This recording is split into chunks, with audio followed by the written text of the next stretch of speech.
war. That's what it is.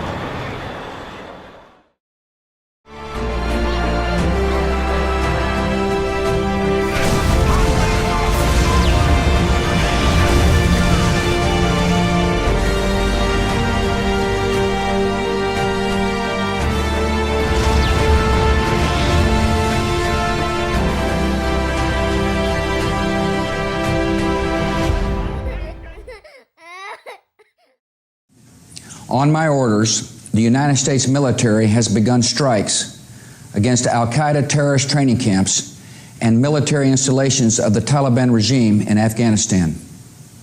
These carefully targeted actions are designed to disrupt the use of Afghanistan as a terrorist base of operations and to attack the military capability of the Taliban regime.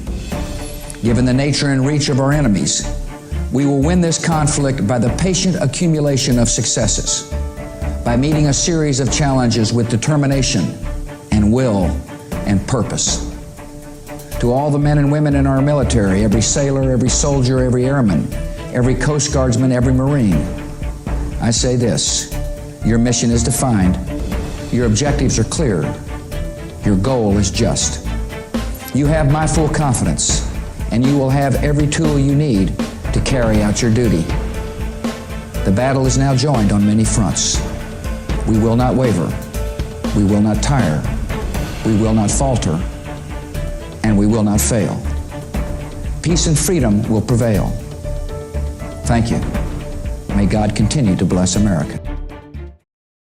It's been 20 years since the demolition of Twin Towers in New York, roughly.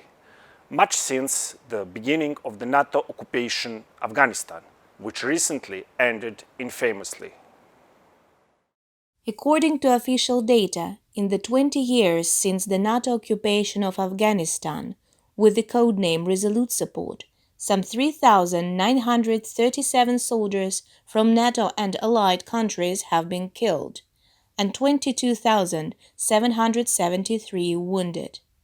The death toll of Afghan soldiers and police officers is in the thousands, and civilians in the hundreds of thousands.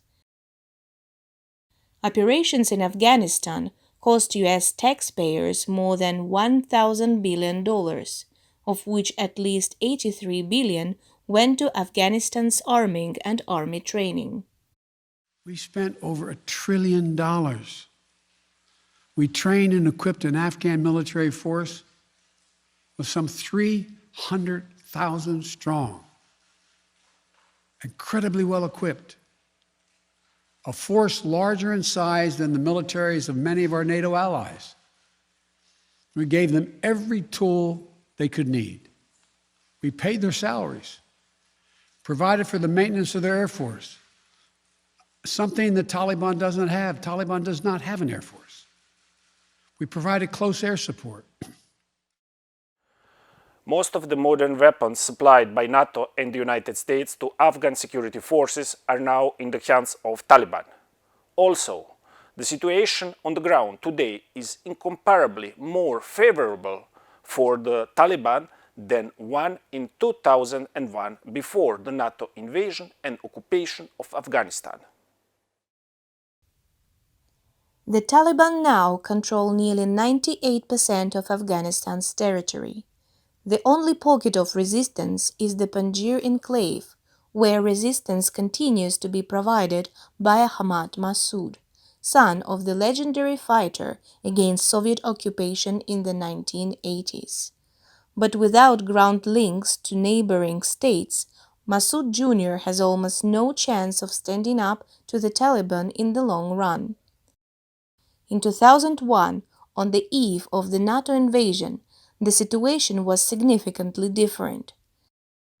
The Taliban then effectively controlled about 60% of the territory. In the central part of the country, fierce guerrilla fighting has been waged, while opponents of the Taliban in the northeast have held firm on the areas along the border with Tajikistan and the People's Republic of China. Afghanistan, now under the regime of religious fanatics of the Taliban, poses a serious threat to the stability of neighboring countries, notably Uzbekistan and Tajikistan. It is estimated that there are now about 3.5 million Uzbeks living in Afghanistan and as many as 10 million Tajiks, nearly 2 million more than in their homeland.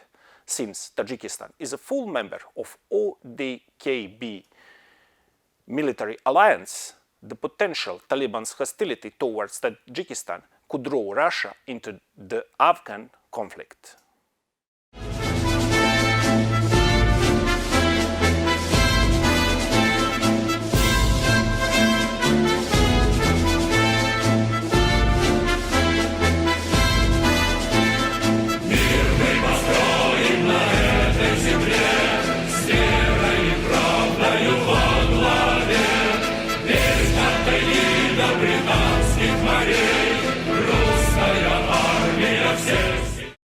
In 2001, USA and NATO pledged to bring democracy and prosperity to Afghanistan. They had a full 20 years to fulfill those promises, in which period they held this country under occupation. The Afghanistan army, which received at least $83 billion from the USA alone, fell apart weeks after NATO forces withdrew. Experts on Central Asia say the rapid collapse of President Ashraf Ghani's pro-Western regime is due to corruption of unheard proportions. While most people starved, hundreds of billions of dollars invested in Afghanistan from the West largely ended up in the pockets of Ghani's regime officials. This fact has led to a significant increase in support for the Taliban among the population in the run-up to the NATO invasion. And in addition to Pashtun, who until 2001 were the main force of the Taliban movement, the support extended to the other ethnic groups in the country. The best illustration of a regime supported by the US and NATO was Ashraf Ghani's shameful escape with $144 million. Some of the money remained on the runway because it couldn't be loaded into helicopters that took Ghani and his family out of the country. If we compare Afghanistan with examples of South Vietnam, Iran's Shah Mohammad Reza Pahlavi, and the so-called state of Kosovo, it imposes the conclusion that the US and NATO, as a rule, install corrupt tyrannies in crisis areas, which over time collapse on their own. Blarim Latifi, a university professor from Pristina, Kosovo, recently compared the scale of corruption in the so-called state of Kosovo to Ghani's Afghanistan.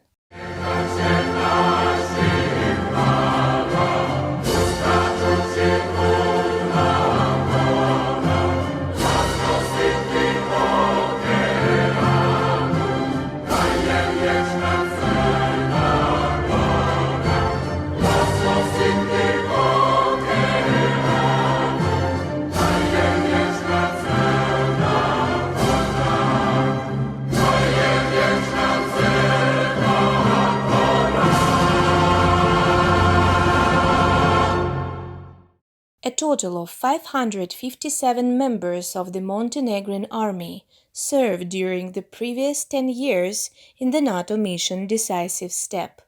Each year, 2 million euros from Montenegrin taxpayers' money was allocated for their stay in Afghanistan. Over 20 million euros have been spent over the duration of the mission. In the end, we ask three, we can say, rhetorical questions. First, if only a portion of $1,000 billion in military operations, equipping and training of the Afghan army, which disintegrated in the weeks after NATO's withdrawal, had invested in Afghanistan's development, would the country now fall under dark Taliban regime? Second question. Wasn't it wiser for Montenegro to spend 20 million euros on social and development projects rather than on war in Afghanistan? Third question. Are NATO and the United States fighting for freedom and democracy, or they support interests of arms manufacturers who had earned hundreds of billions of dollars just from the Afghan conflict. It is estimated that in the period from 2001 to 2021, about 33,000 children killed in Afghanistan, of which 1,598 were killed by NATO air forces. Until May 2021, 3,977 Afghan civilians have been killed in NATO airstrikes. During the 20 years of NATO occupation, opium production in Afghanistan have increased 84 times compared to 2001, from 120 to over 10,000 tons. Over 80% of world's opium production comes from Afghanistan.